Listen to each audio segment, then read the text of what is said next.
자, 저당의 유동화 한번 보겠습니다. 자, 이 저당의 유동화의 구조를 좀 잘 이해를 하셔야 여러분 MBS의 종류를 이해를 하십니다. 그래서 MBS 종류는 좀 중요한 내용인데 이것은 우리가 3, 4월 강의를 하고 오늘은 구조를 한번 보도록 하겠습니다. 자, 주택 수요자. 주택을 사려는 사람입니다. 주택 수요자를 돈을 빌리는 차입자라 생각하시면 되죠. 차주 또는 차입자.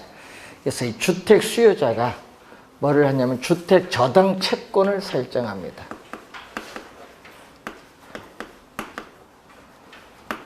자, 주택 저당 채권을 설정해서 한국 우리가 주택금융공사의 보증을 받아서 이 보금자리론이라고 하거든요. 이게 고정금리입니다. 이 대출 실행일부터 만기까지 뭐가 된다? 고정금리가 돼요. 그래서 10년, 15년, 20년, 30년, 10년 이상의 장기 대출을 얘기합니다. 그래서 대출자인 금융기관.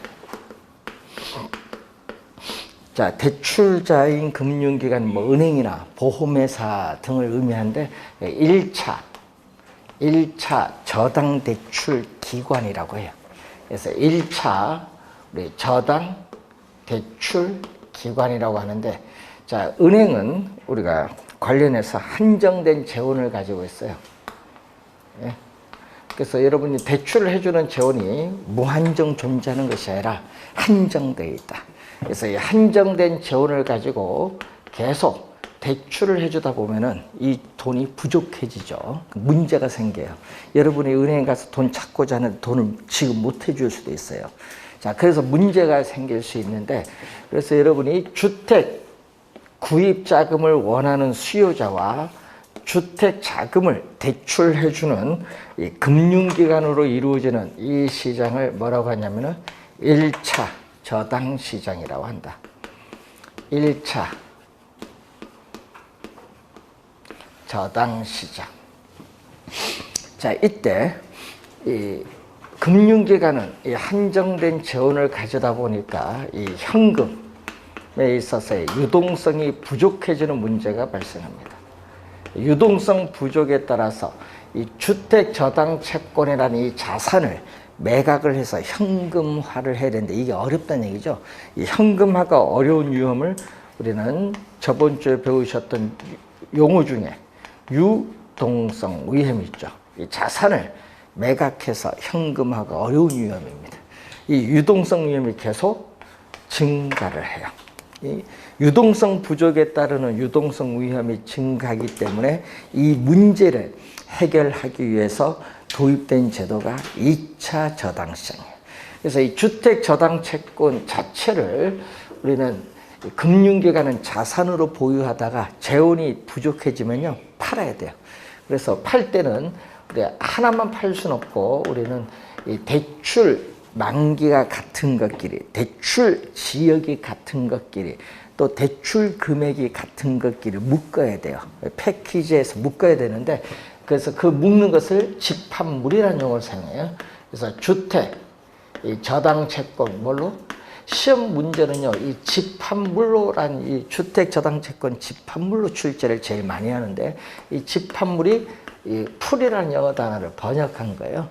그래서 여러분이 가끔 이 문제를 또 풀다 보면요, 이 주택 저당 채권 집합물을 저당 풀 또는 모기지 풀, 여러분 저당이 모기지거든요. 그래서 저당 풀, 모기지 풀이라고도 해요. 자, 그러면은 여기서 팔면은 뭐가 돼요? 매각을 하면은 뭐가 들어오냐면은 돈이 들어오겠죠, 뭐. 자금. 그래서 누구한테 매각하느냐? 한국주택금융공사, HF, 약으로 쓸게요. 한국주택금융공사에 매각을 해요. 그래서 이 한국주택금융공사는 2차 대출기관이라고 해요. 2차 저당 대출기관. 그래서 국가가 보증합니다. 여러분이 국가가 보증을 했는데 얼마죠? 2천.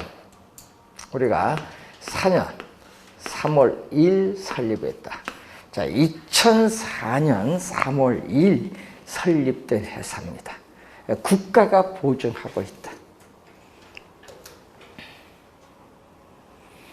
자, 그래서 이제 관련해서 이 한국주택금융공사가 여러분이 이 저당권을 유동하는 데 결정적인 역할을 하는 회사인데, 문제는 이 주택 저당 채권을 보유하기도 하고 또 공급하는 자금이 부족해지면 또 팔기도 해요. 그래서 뭐냐, 주택 저당 채권을 기초로 하여 발행하는 수익증권을 MBS라고 합니다. 이 주택 저당 채권을 기초로 하여 발행하는 수익증권인데, 이것을 우리 한국주택금융공사에 관한 법률에서는 주택저당증권이라고 해요. 주택저당증권. 자, 그리고 이 한국주택금융공사는 특별한 목적을 가진 회사인데, 어떤 목적? 주택저당채권의 유동화를 목적으로 하는 회사다. 그래서 전국에 본점 외에 지점을 설치할 수 있고 또 직원을 고용하거나 상근 임원을 둘 수 있는 이런 회사를 우리는 실체, 페이퍼 컴퍼니가 아니라는 얘기예요. 실체 회사라고 해요. 한국주택금융공사는 실체 회사입니다. 자, 그래서 이 한국주택금융공사에서 우리가 MBS를 발행해서 뭐 한다? 매각을 해요. 매각을 이렇게 하게 되면은,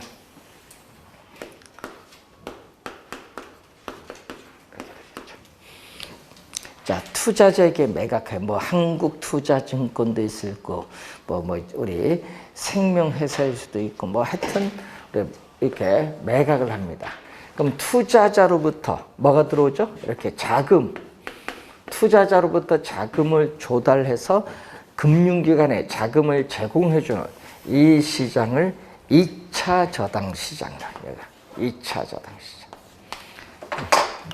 자, 2차 저당시장이죠. 그래서 이 저당권, 여러분이 자산 유동화에 관한 법률이거든요. 1998년도에 나온 자산 유동화에 관한 법률에 의해서 우리는 주택 저당 채권을 하나의 상품으로 보고 우리가 시장에서 다른 사람에게 양도할 수 있도록 매각을 하는 겁니다.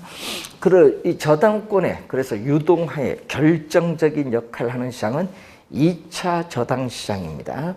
자, 그리고 이 수요자는 주택 저당 채권을 설정해서 융자를 받기 때문에 1차 저당 시장과는 직접 관계는 있지만은 2차 저당 시장과 수요자는 아무런 직접적인 관계는 없다라는 거. 자, 이 흐름을 좀 잘 봐두셔야 되는데, 그래서 2차 저당 시장에서 1차 저당 시장으로 우리는 자금을 공급을 한 겁니다. 그래서 우리나라는 언제부터 MBS를 2000년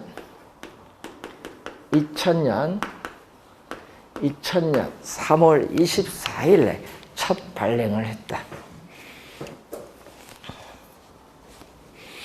2000년 3월 24일에 MBS를 첫 발행하니까 벌써 20년이 좀 지났죠. 그래서 여러분 순서 이건데, 작년에 우리 개론 시험에 연도가 나왔어요. 연도. 제도가 나왔는데 그 제도가 언제 도입되냐, 순서 찾는 거. 4개 복이 주어지고 순서대로 묻는 거 나왔어요. 그 중에 하나가 저거 나왔어요. 자산 유동화에 관한 법률. 자산 유동화에 관한 법률, 자산 유동화에 관한 법률에서 저당권 유동화 이루어지는데, 법은 1998년도 제정되고 언제? 2000년 3월 24일 첫 발행했기 때문에 2000년에 도입이 됐다, 이렇게 보시면 되겠죠. 뭐 이런 거, 부동산 여러분이 거래 신고 등에 관한 법률에서 부동산 실거래가 신고제 언제 도입됐느냐, 부동산 실명제 언제 도입됐느냐, 공인중개사 제도 언제 도입됐느냐, 요걸 출제를 했어요. 연도 순서 묻는 거. 자, 여러분 공인중개사 제도 언제 도입됐느냐 하면은 생각하시면 되죠. 원래 여러분 치는 시험이 32회니까 역산으로 한번 가보시면 되죠. 자, 우선은 그런 내용을 우선 확인을 좀 해두시면 되겠습니다. 자, 관련해서 이 저당 331페이지 보시면은 그 중간에 저당의 유동화의 전제 조건이 나오는데 이 금융기관 입장에서의 저당 수익률이 뭐죠? 저당 수익률은 주택담보대출 금리를 얘기해. 자, 금융기관의 저당 수익률을 주택담보대출 금리라고 합니다. 자, 이것은 2차 저당시장에서 판매하는 MBS 수익률과 비교를 했더니 어디가 여기에 더 높아야 매각을 하겠죠. 주택 저당 채권을. 또 투자자 입장에서 최소한의 요구 수익률보다 MBS 수익률이 높으면 MBS에 투자를 하게 돼요. 자, 그래서 이러한 우리 전제 조건을 갖추고 있어야 한다. 그래야 저당의 유동화가 훨씬 더 원활해진다. 이렇게 보시면 되겠습니다. 자, 여러분이 요 기본적 개념을 아시고 333페이지의 MBS 종류는 우리가 서울 때 요 원리를 알고 공부하시면 훨씬 더 쉽게 되는데 그 종류 4가지는 우리가 나중에 배우도록 하시고, 자, 여러분 교재로 또 넘어와서 339페이지로 오시면은 이 주택연금이 나와요. 자, 여러분 요즘에 연금 얘기가 많이 나오고 있는데 이 주택연금인데 뭐를 담보? 주택담보. 신용담보가 아닙니다. 주택을 담보로 해서 이 주택 소유자가 한국주택금융공사에 뭐를 받는다? 보증서를 받아서 금융기관에 제출하면요, 이 금융기관으로부터 매월 일정한 금액을 연금의 형식으로 대출받는 제도입니다. 그러니까 여러분 노후 생활자금 용도로 받는 거죠. 노후 생활자금. 자, 그런데 이 주택연금은요, 중요한 특징들이 있어요. 주택연금은 우선 평생 동안 담보 대상이 되는 주택에 거주할 수 있어요. 평생 거주, 또 평생 동안 매월 일정한 금액을 연금으로 지급받아요. 그러니까 평생 거주, 평생 지급이라는 중요한 우리가 장점을 가져요. 평생입니다.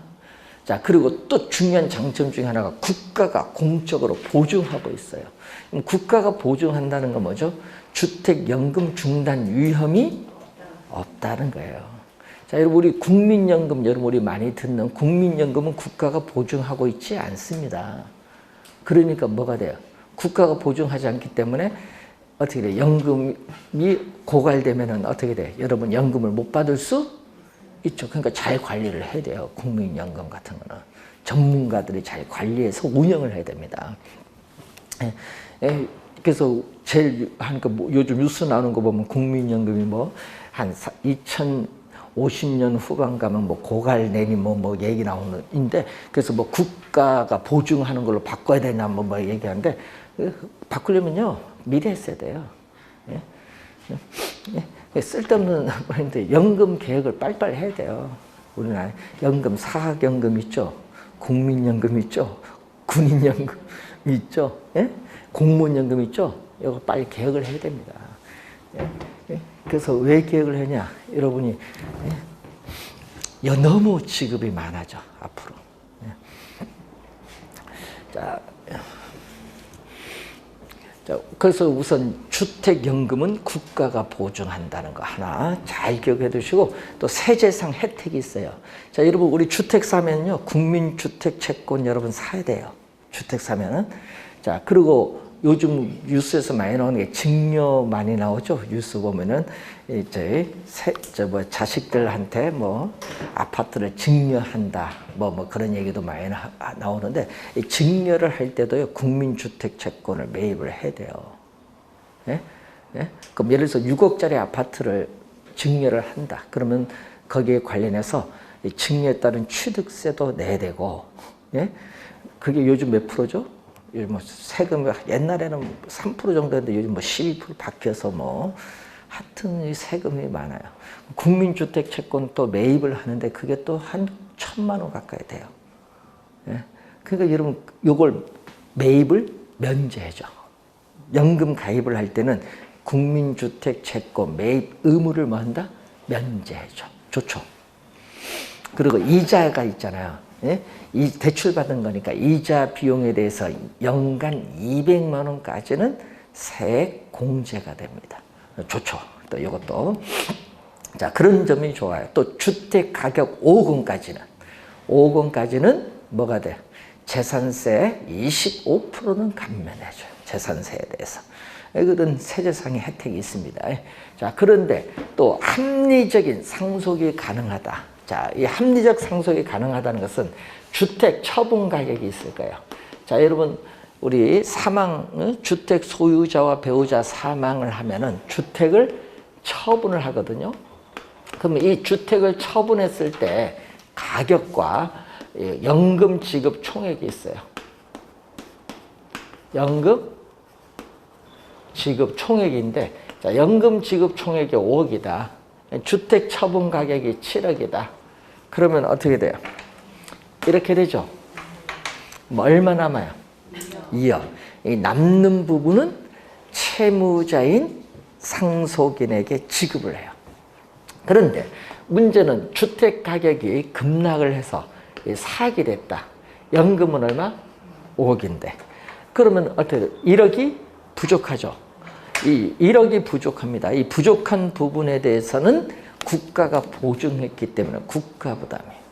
그러니까 채무자인 상속인에게 별도 청구 없음. 국가 부담. 좋죠. 남으면 주고요. 모자라면 국가가 부담하는 거예요. 국가가 보증했겠죠, 지금. 상당히, 그래서 합리적 상속이 가능하다. 근데 여러분, 연금 가입을 할 때는요, 자녀의 동의를 요하지 않습니다. 그래서 언제 도입했냐면, 이게 2007년도 도입을 했는데, 2007년도 이때 도입을 할 당시는, 이 여성분의 생존, 했더니 84세, 남성분은 82세 그때. 그래서 84세를 기준으로 해서 연금을 설계했어요. 연금을 84세 기준 잡아서.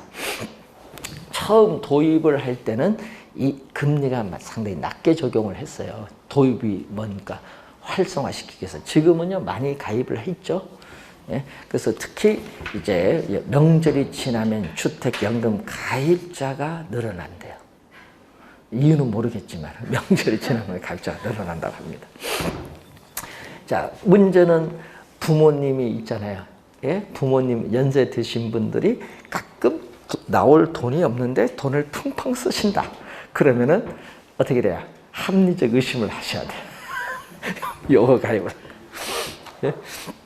그래서 처음 도입을 할 때 그분이 한 70세 정도, 처음엔 65세였거든요. 지금은 낮췄는데 처음 도입할 때. 그래서 그분이 이제 8억짜리 아파트, 예? 이 8억짜리 아파트를 연금 가입을 했더니 그때 당시로 월 340 가까이 나왔어요. 340이 언제 받아서 그분이 70세쯤에 가입을 했는데 아직도 생존하시거든요. 이분이 지금까지도 월 얼마 받아? 340 계속 받아요. 언제까지? 돌아가실 때까지. 좋죠. 여러분, 8억짜리 아파트, 그래서 연금 자기 돌아가시면 뭐 관계없지만 하여튼 매월 그걸 받아서 풍족하게 쓰시는 거예요. 그때 그걸 받아서요, 전 세계 여행을 잘 다니셨어. 그거 봤죠? 예? 그러니까 돈은 풍족해잖아요. 그럼 연간 해서 봄, 여름, 가을, 겨울 잘 돌아다니셨습니다. 예? 그 연세에 또 대학교도 가시고, 예? 젊은 사람하고 같이 공부를 배우겠다 해서 대학교 다시 입학하시고, 그래서 지금도요, 한 70세 정도, 뭔데 60 몇 세처럼 보여. 완전히 동안처럼 보여요. 그만큼, 예? 연금이 좋은 일을 많이 하는 것 같아요. 자, 연금 거기 보시면요, 가입 가능 연령이라는 게 있는데, 주택 소유자 또는, 여러분, and 아닙니다. and, 옛날 처음에는 and 했다가 말이 많았어요. 그래서 바뀌었어요. 주택 소유자 또는 배우자가 55세 이상. 요게 작년 4월 1일 바뀌었어요. 60세에서 또 55세로 낮췄어, 작년에. 4월 1일. 그러니까 얼마 안 됐죠. 4월 1일이니까 1년도 아직 안 됐는데 55세 이상이 되겠고, 자 거기 봤더니 확정기간 방식이 나오죠. 연소자가 얼마? 만 55세에서 74세. 여러분 아까 제가 84세 기준했죠. 그럼 74세는요. 확정기간, 고객이 선택한 기간이 있는데 그 기간이 10년이야. 74세는. 55세는 몇 년? 30년. 그래서 확정기간이요. 10년, 15년, 20년, 25년, 30년 5개가 있는데 그걸 얘기하는 거예요. 확정기간 10년이 할 때는 74세고 그리고 55세는 30년이다 이 얘기입니다. 자 그렇게 보시면 되겠고, 거기에 보시면은 우대 방식은 우대형 주택연금이라는 게 있어요. 우대 방식은 주택 소유자 또는 배우자가 만 65세 이상이다. 뭘 경우? 기초연금 수급자예요.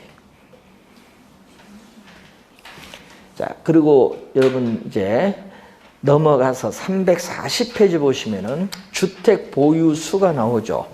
부부 기준 우리가 9억 원 이하의 주택 소유자인데, 이때 여기서 주의할 건 이 9억 원이라는 의미는 시가가 아니라 바뀌었어요. 공시가격입니다. 공시가격 등이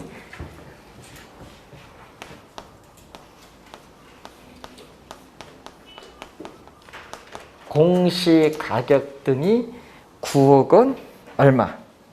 9억 원 이하입니다. 그리고 거기 기억에 다주택자는 또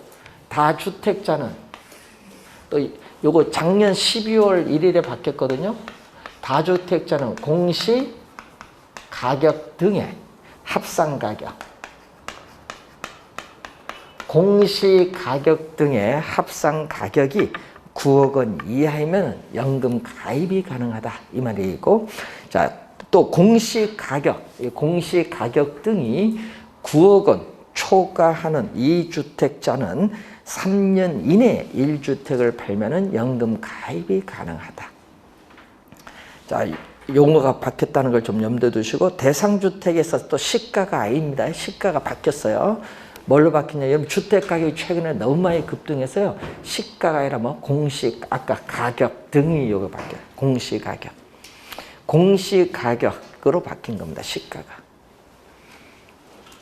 그럼 공시 가격으로 하면 실제 거래되는 시가 정도 보면 한 12억 약간 넘을 것 같아요. 이게. 그래서 용어가 좀 바뀌었다는 걸 염두에 두시고, 자, 거기에 주택과 상가가 같이 있는 주택이 있거든요. 이러한 복합 용도의 주택은 어떻게 돼요? 전체 면적 중 주택이 차지하는 면적이 2분의 1 이상인 경우에는 뭐다?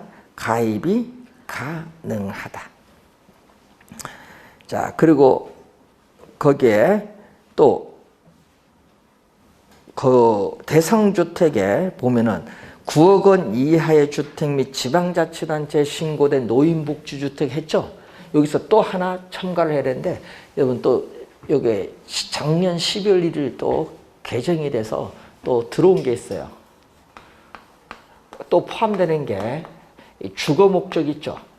주거 목적에 오피스텔도 어떻게 돼요? 포함이 된다. 예? 여기 또 도입이 됐어. 이제 여러분 지방자치단체에 신고된 노인복지주택만 들어가는 것이 아니라 또 하나 더 들어갑니다. 이거 주거 목적에 오피스텔도 포함한다.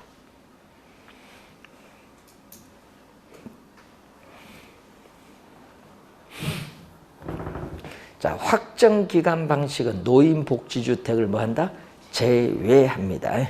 자, 그리고 거기에 보시면은 밑에서 한 4번째 보시면은 오피스텔인데, 이때 아까 했죠. 주거 목적의 오피스텔은 포함이 되는데 뭐는 안 된다? 업무용 있죠. 네, 업무시설, 업무용 오피스텔은 제외하는 거예요. 네, 그래서 오피스텔, 작년에 출제 정답이었습니다. 오피스텔, 상가 주택, 상가, 판매 및 영업시설, 전답 등은 제외한다. 여러분 전답은 농지연금이라는 게 또 있습니다. 자, 거주 요건 볼까요? 341페이지. 주택연금 가입 주택을 가입자 또는 배우자가 실제 거주지로 이용하고 있어야 된다. 자, 해당 주택을 전세 또는 월세로 주고 있는 경우에는 가입이 불가능하고요. 단 부부주 한 명이 거주를 해요. 대학가의 하숙촌 생각하시면 되는데 한 명이 거주하고요. 보증금이 없이 우리가 주택의 일부만을 월세로 주고 있는 경우는 가입이 가능하다. 대학교에 보면 하숙생들이 월 얼마 주고 있는 그런 건 가능하다. 보증금이 없이. 자, 연금 지급 방식이 4가지가 나오는데 이 종신 방식은 월 지급금을 종신토록 지급받는 방식인데 2가지 있거든요. 종신 지급 방식과 종신 혼합 방식인데 인출 한도 설정 없이 하면은 지급이고 혼합은 인출 한도 설정 후 설정하면 그 인출 한도 뺀 나머지죠. 나머지를 종신토록 월 지급금으로 지급받는 방식입니다. 자, 확정기간 방식은 고객이 선택한 일정 기간 동안만 월 지급금을 지급받는 방식인데 주의를 했거든요. 확정기간 우리가 방식을 선택을 할 때는 대출 한도의 5%에 해당하는 금액은 반드시 인출 한도로 설정해야 한다. 여러분 왜냐면요. 확정 기간이 끝난 후에도 담보주택 관리비라든지 여러분 의료비 있잖아요. 노년이다 보니까 이런 걸 나갈 수도 있으니까 그걸 대비해서 인출 한도 5% 의무 설정액이 있습니다. 자, 대출 상환 방식이 나오는데 요거는 뭐냐 하면요. 여러분 주택 담보 대출 받았어요. 금융기관에. 그런데 여러분이 갑자기 나는 원금이자 갚기가 힘들다. 그럼 못 갚으면 경매 넘어갈 거 아니에요. 이걸 방지하기 위해서 연금에 가입을 하면 돼요. 그러면은 어떻게 돼? 주택담보대출 상환용이다 하면은 그것을 몇 프로? 대출 한도에 50%를 초과해서 몇 프로? 90%야. 90% 이내에서 한꺼번에 연금을 받아요. 일시로 받아서 돈을 갚아. 금융기관. 대출 받은 금액 갚고 나머지 부분에 대해서 월 지급금으로 종신토록 연금을 지급받는 겁니다. 이건 주택담보대출 상환용 주택연금이라는 게 있어요. 그리고 또 우대 방식은 우대형 주택연금이라는 게 있거든요. 우대형 주택연금. 자, 그러면 이 우대형 주택연금과 관련해서는 우리가 또 우대 방식이 나오는데 거기 여러분이 342페이지 보시면은 주택 소유자 또는 배우자가 기초연금 수급자이고 부부 기준 1억 5천만 원 미만 1주택 보유 시에 종신 방식보다 월 지급금을 최대 23% 바뀌었어요. 또 23%로 바뀌었습니다. 23% 우리가 우대를 해서 지급을 받는 방식입니다. 자, 바뀌었다는 것도 하나 염두에 좀 두시면 되겠고, 자, 여러분 교재 344페이지 보시면요, 이 적용 금리를 보면은 이 대출 금리는 기준 금리에 가상 금리를 대주는데 이 기준 금리는 저번 주에 배웠듯이 3개월 기준 우리가 양도성 예금 증서 CD 금리 아니면은 코픽스 신규 취급액 기준 코픽스 2가지 중에 하나를 선택하시면 돼요. 자, 우선은 이 연금은 작년에 출제를 했어요. 작년에. 예? 그래서 시험 문제 가끔 여기 2, 3년마다 한 번씩 나오는데 작년에 연금을 출제를 했기 때문에 원래 만약 시험에 나오면은 지문으로 출제, 지문. 예? 주택금융에 관한 설명 중 틀린 거 할 때 지문상으로 들어올 수는 있습니다. 그래서 우선 작년에 또 바뀐 부분이 있거든요. 12월 달에. 그래서 공시 가격 이게 바뀌었기 때문에 예? 올해도 지문으로 한 번은 출제하지 않을까 한번 봅니다. 자, 그 다음에 또 매년 올해 출제 예상되는 리츠. 자, 여러분 올해 시험에 또 출제 예상되는 부분입니다. 또 중요한 부분, 리츠.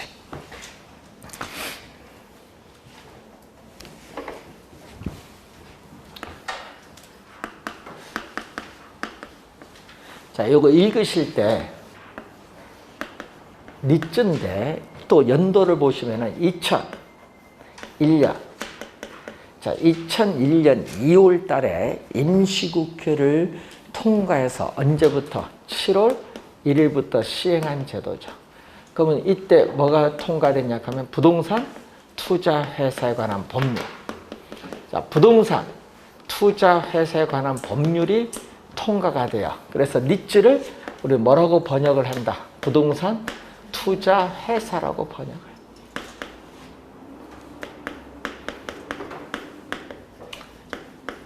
그 외국에는요, 우리나라는 부동산 투자 회사에 관한 법률에서 부동산 투자 회사라고 번역을 하는데, 이 외국에는요, 니츠가 우리 하면 부동산 투자 신탁이야. 예? 리얼 에스테이트, 인베스트먼트는 투자고요, 트러스트는 신탁이야. 예, 부동산 투자 신탁이 쉽게 얘기하면 이것을 부동산 우리나라에서는 투자 회사라고 번역을 하고 있습니다. 자, 그러면은 우리 개념을 보면요, 여러분이 부동산에 직접 투자를 해서 수익을 발생시키는 제도가 아니에요. 전문가가 투자하는 거예요. 그러니까 소액 자금을 가진 여러분들의 자금을 모아요.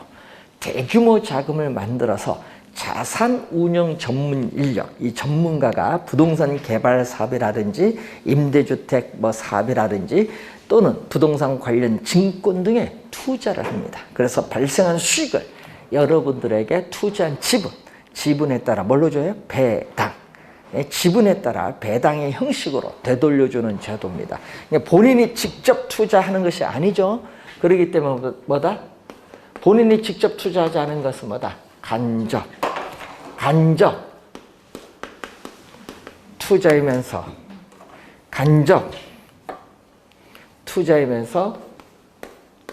우리는 하나의 상품이에요.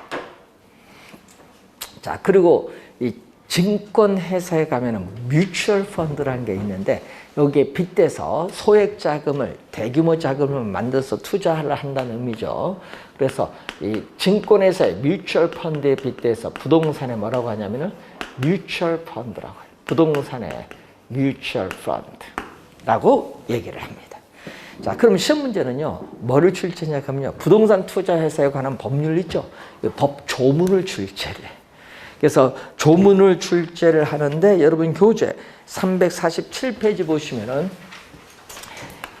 우리 부동산 투자 회사에 관한 법률 제2조에 보면요, 부동산 투자 회사를 크게 세 가지로 설명하죠. 자기관리 부동산 투자 회사, 그리고 위탁 관리 부동산 투자 회사, 그리고 기업 구조, 조정, 부동산 투자 회사, 이렇게 세 가지로 봅니다.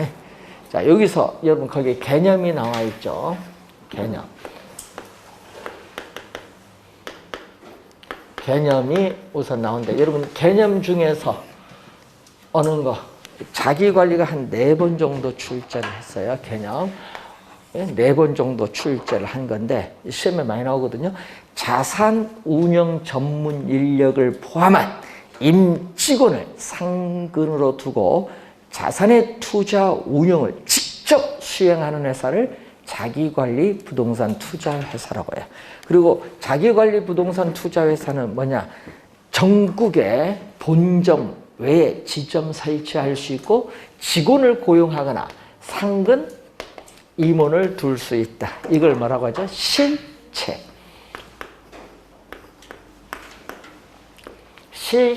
회사라고 해요.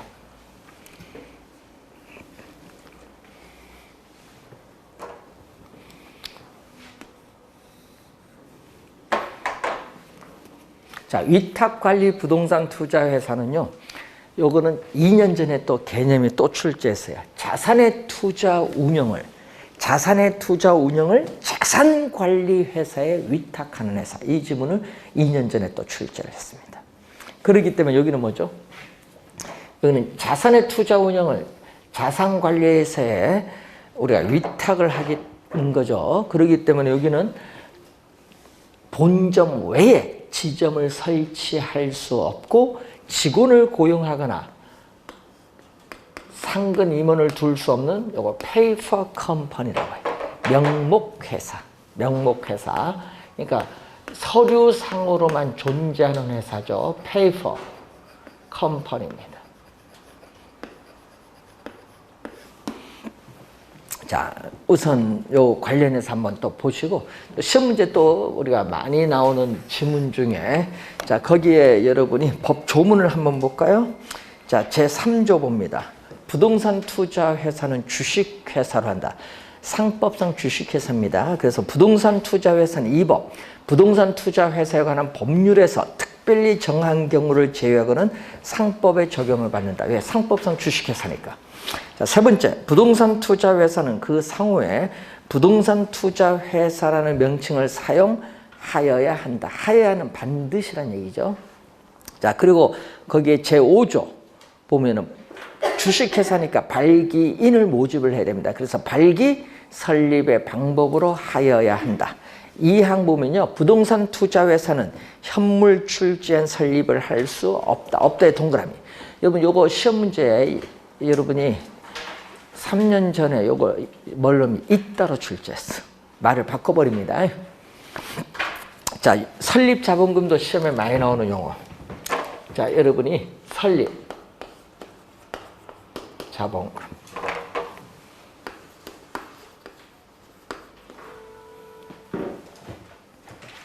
자, 자기관리 부동산 투자 회사의 설립 자본금은 얼마? 5억 원 이상으로 한다. 위탁 관리 부동산 투자 회사 및 기업 구조조정 부동산 투자 회사의 설립 자본금은 3억 원 이상으로 한다. 자, 그래서 특히 이쪽에서 또 정답을 많이 묻죠. 시험에 요 두 가지를 또 많이 나오는데 거기 제10조 보시면요, 최저 자본금이 나와요. 자, 자기 영업 인가를 받거나 등록을 한 날부터 6개월까지를 최저 자본금 준비 기간이라고 합니다. 자, 그래서 영업 인가를 받거나 등록을 한 날부터 6개월이 지난 자기관리 부동산 투자 회사의 자본금은 얼마? 여기는 70억 원 이상이 돼야 된다. 그럼 70억 원이 최저 자본금이 되지. 그런데 뭐는 또 요 두 개, 위탁 관리와 기업 구조 조정은 얼마? 여기는 50억 이상이 되어야 한다. 50억이 최저 자본금. 요 두 개는 6조와 10조는 시험에 자주 출제를 하고요. 또 11조의 2도 요것도 시험 문제 한 4번은 나온 것 같아. 자, 거기에 보시면은 위탁 관리 부동산 투자 회사는 본점의 지점을 설치할 수 없으며, 없음의 동그라미. 요걸 또 있으면 이렇게 또 많이 바꾸고, 또 직원을 고용하거나 상근 임원을 줄 수 없다. 없다에 또 동그라미. 요것도 없다를 있다로 또 많이 냅니다. 말을 바꾸죠. 자, 14조의 8, 2항 보세요. 부동산 투자 회사는 영업 인가를 받거나 등록을 한 날부터 어떻게 돼요? 우리는 2년 이내에 발행하는 주식 총수의 30% 이상을 일반의 청약에 제공해야 한다. 30% 이상. 자, 기업 구조조정 부동산 투자회사는 의무사항이 아닙니다. 몇 프로? 30%. 100분의 30은요, 30%입니다. 30% 이상.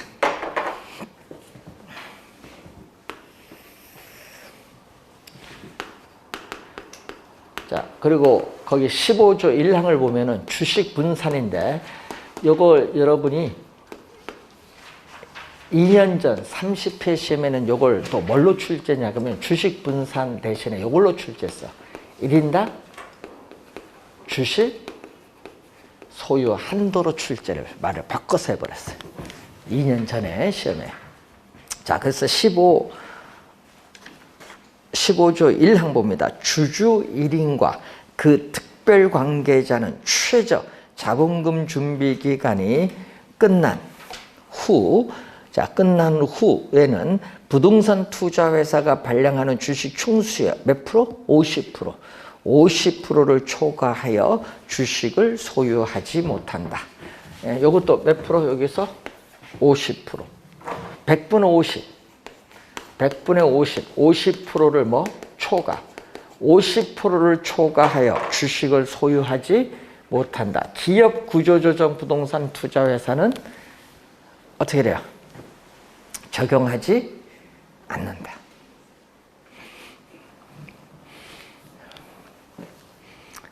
자, 여러분이 그 시험에 많이 나오는 조문들 잘 확인 좀 해 두셔야 되겠습니다.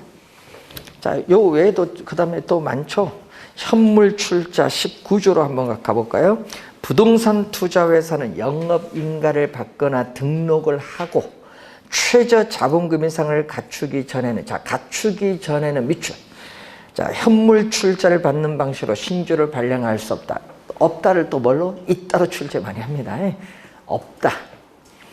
자, 그리고 2항 보세요. 부동산 투자회사의 영업인가 또는 등록 후에 부동산 투자회사의 현물 출자를 하는 재산은 다음에 어느 하나에 해당해야 된다. 5개 중에 어느 하나만 돼요. 부동산, 지상권, 임차권 등 부동산 사용에 관한 권리라든지 신탁이 종료된 때에 신탁재산 전부가 수익자에게 귀속하는 부동산 신탁의 수익권, 부동산 소유권의 이전 등기 청구권, 공익사업을 위한 토지 등의 취득 및 보상에 관한 법률에 따라 공익사업의 시행으로 조성한 토지로 보상을 받기로 결정된 권리를 대토보상권이라고 합니다. 이 5가지를 의미합니다. 자, 그리고 여러분 교재에 또 한번 뭐 읽어보시면 되는데 거기 353페이지에 25조 자산의 구성 한번 볼까요? 부동산 투자회사는 최저 자본금 준비 기간이 끝난 후에는 매분기 말 현재 우리 4분기가 있잖아요. 매분기 말 현재 총 자산의 80% 이상을 부동산 관련 증권 및 현금으로 구성하여야 한다. 이 경우 총 자산의 70% 이상은 부동산이어야 한다. 이어야 한다는 것은 반드시라는 얘기죠. 자, 그리고 2항 보세요. 부동산 투자회사는 부동산 등 자산의 운영에 관하여 회계 처리를 할 때에는 금융위원회의 내모, 시험 문제는요 국토교통부로 출제해버립니다. 국토교통부가 아니라 금융위원회입니다. 정하는 회계 처리 기준에 따라야 된다. 그럼 국토교통부가 아니라 누구? 금융위원회.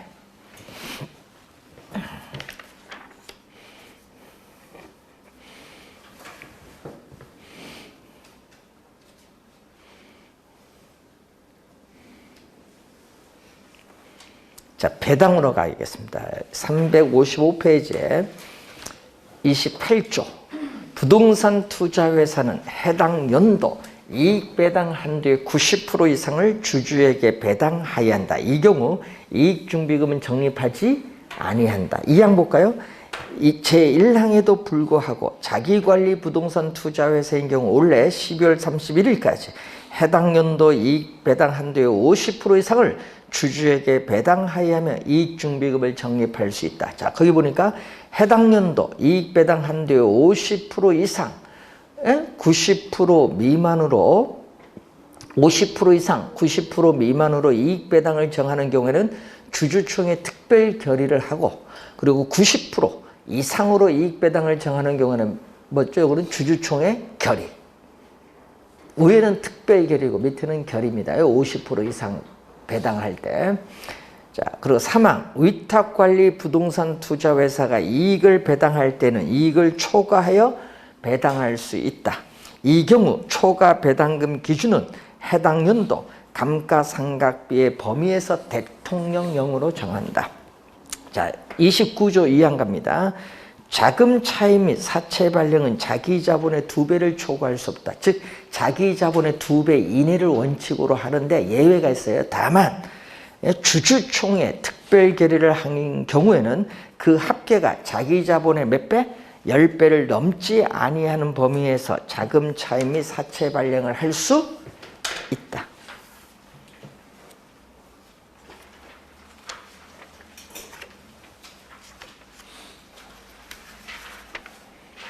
올해 시험 문제는 요즘 계속 법조문 있죠? 법조문 출제하는데 여기서 여러분 특히 최저 설립 여기서 정답을 많이 물어요. 좀 주의 좀 해두시면서 잘 비교를 좀 해두셔야 되겠습니다. 올해 출제 예상되는 부분이고 또 올해 또 출제 예상되는 용어가 프로젝트 파이낸싱이 나옵니다. 여러분 359페이지 보시면요. 프로젝트 파이낸싱이 나오는데 여러분이 올해 또 이슈가 또 많이 되고 있기 때문에 올해 또 출제가 예상되는 부분. 자, 여러분 정부가 요즘 뉴스 보면은 뭐 있죠? 뉴딜 뉴딜 미국 옛날 보면 뉴딜 뭐 하듯이 그것도 뉴딜 붙여서요.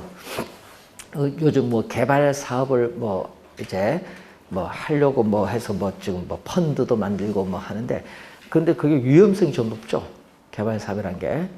예? 그러니까 자금 조달을 해야 되는데 문제는 금융기관 너네도 돈 내라 뭐 누구도 내라 이렇게 하니까 여기 나중에 배임 문제가 생길 수 있어요. 금융기관은 고객 돈이기 때문에. 그래서 요즘에 이걸 개발 사업을 하는데 돈이 없어요.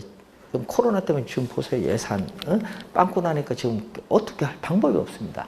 돈 조달해서 뭐 이걸 해야 되는데 지금 예산은 빵꾸 났고 그렇죠. 빚이 국가 빚이 1,000조잖아요.